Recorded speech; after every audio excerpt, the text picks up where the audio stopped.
Hello students, আমার YouTube channel math এক্সপার্টে সবাইকে স্বাগতম।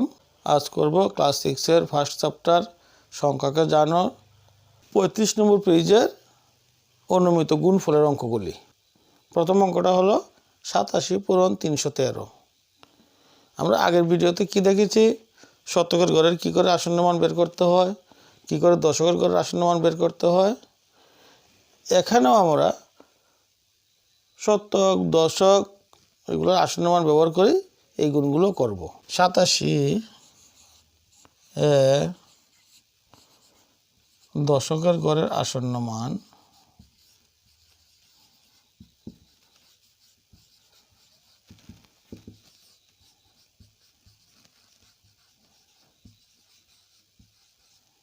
যেহেতু এখানে একক, দশক, দুই অঙ্ক বিশিষ্ট সংখ্যা রয়েছে, আমরা এটা দশকের আসন্ন মান বের করব। 87 সংখ্যাটা এখন দেখতে হবে 80 এবং 90 এর মধ্যে কার কাছাকাছি রয়েছে। যেহেতু 87 সংখ্যাটা 90-এর কাছাকাছি রয়েছে, সুতরাং 87 দশকের গড়ের আসন্ন মানটা হবে 90। আবার 313 এর শতকের গড়ের আসন্ন মান, যেহেতু এখানে শতক রয়েছে তাই এটাকে শতকের গড়ের আসন্ন মান বের করব। আর এটা যেহেতু দশক ছিল তাই আমরা দশকের আসন্ন মান বের করেছি।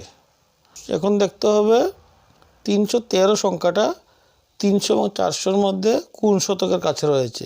যেহেতু 313 সংখ্যাটা 350 থেকে কম, সুতরাং 313 শতকের গড়ের আসন্ন মানটা হবে 300। অনুমিত গুণফল, এখানে গুণ করার একটা সুবিধা কি, শুধু সংখ্যায় সংখ্যা গুণ করব, শূন্যগুলো এমনি বসিয়ে দেব। 3 নং কত 27, শূন্য কটা রয়েছে তিনটা শূন্য বসিয়ে দাও, গুণ হয়ে গেল। যেহেতু দেখা যাচ্ছে 9টা এক অঙ্ক বিশিষ্ট, সুতরাং এটাকে আমরা দশকের মধ্যে রাখবো, আর এটা যেহেতু শতক রয়েছে এটা শতকের মধ্যে রাখবো। এখন 9টা দেখতে হবে 0 এবং 10 এই দুইটার মধ্যে কার কাছাকাছি রয়েছে। যেহেতু 9টা 10-এর কাছাকাছি রয়েছে, সুতরাং 9-এর দশকের ঘরের আসন্ন মানটা হবে 10। আবার 795, যেহেতু একক, দশক, শতক সংখ্যাটি হয়েছে শতক, সুতরাং আমরা শতকের ঘরের আসন্ন মান বের করব। তো 795 সংখ্যাটা দেখতে হবে 700 এবং 800 এর মধ্যে কোন শতকের কাছাকাছি রয়েছে। এটা দেখা যাচ্ছে 795 সংখ্যাটা 800 এর কাছাকাছি রয়েছে, সুতরাং 795 এর শতকের ঘরের আসন্ন মান হবে 800। অনুমিত গুণফল, আমি আগেও বলেছি শূন্য বাদে যেই সংখ্যাগুলো থাকবে এই সংখ্যাগুলোকে শুধু গুণ করবে এবং তার ডান দিকে যতগুলো শূন্য রয়েছে শূন্যগুলো বসিয়ে দিলে আনসারটা এসে যাবে। 8 একে 8, শূন্য কটা রয়েছে 1টা 2টা 3টা শূন্য বসিয়ে দাও, অনুমিত গুণফল হয়ে গেল। 3 নম্বর প্রশ্নটা হলো 898 পূরণ 785। যেহেতু দুইটা সংখ্যাই রয়েছে শতকের ঘরে, তাই আমরা শতকের ঘরের আসন্ন মানই বের করব।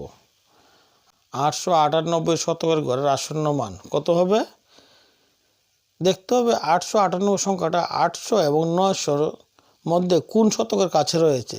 যেহেতু 898 সংখ্যাটা 850 থেকে বেশি, সুতরাং 898 শতকের ঘরের আসন্ন মান হবে 900। আবার 785 শতকের ঘরের আসন্ন মান কত হবে।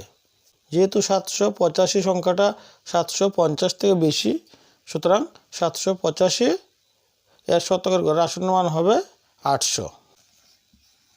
অনুমিত গুণফল 8 নং 72, শূন্য কটা রয়েছে 1টা 2টা 3টা 4টা শূন্য ডান দিকে বসিয়ে দাও, গুণফল হয়ে গেল। 2 নম্বর প্রশ্নটা হলো 958 পূরণ 387। যেহেতু দুইটা সংখ্যাই রয়েছে শতকের ঘরে, সুতরাং আমরা শতকের ঘরের আসন্ন মান দিয়ে অঙ্কটা করব। 958 এর শতকের ঘরের আসন্ন মান, আসন্ন মানটা কত হবে দেখতে হবে। 958 সংখ্যাটা 900 এবং তারপরে শতক কত 1000, 1000 এবং 900-র মধ্যে কার কাছাকাছি রয়েছে। যেহেতু সংখ্যাটা 950 থেকে বেশি, সুতরাং আমরা 958 শতকের ঘরের আসন্ন মানটা ধরবো 1000। 387 এর শতকের ঘরের আসন্ন মান দেখতে হবে। 387 সংখ্যাটা 300 এবং 400 এর মধ্যে কোন শতকের কাছে রয়েছে। যেহেতু 350 থেকে বেশি 387, সুতরাং 387 এর শতকের ঘরের আসন্ন মানটা কত হবে? 400। আমি বারবারই বলছি, শূন্য বাদে গুণ করলে অঙ্কটা হয়ে যাবে 4 একে 4। শূন্য কয়টা? 1 2 3 4 5। 1 2 3 4 5, 4 লক্ষ। অনুমিত গুণফল হলো 4 লক্ষ। এখন জানবো আমরা রোমান সংখ্যা সম্পর্কে। প্রাচীন গণনা পদ্ধতিগুলির মধ্যে রোমান পদ্ধতিও একটি উল্লেখযোগ্য পদ্ধতি। কিন্তু রোমান সংখ্যার ব্যবহার বিভিন্ন ক্ষেত্রে দেখা যায়। যেমন আমরা গড়ির মধ্যে দেখতে পাই রোমান সংখ্যা দেওয়া থাকে।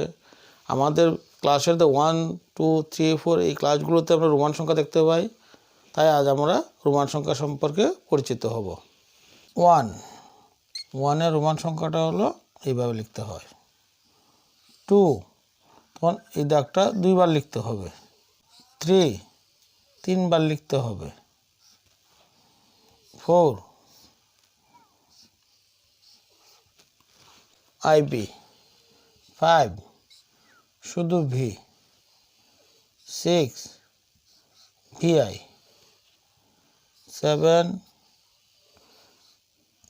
BII। 8 BIII। 9 IX। 10 X। এটা হলো ইংরেজি সংখ্যার রোমান হরফগুলো কী হবে দেখালাম।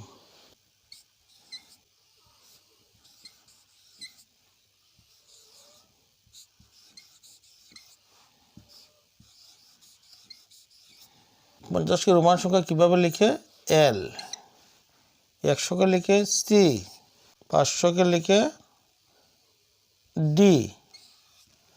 1000কে রোমান হরফে লিখে M দিয়ে।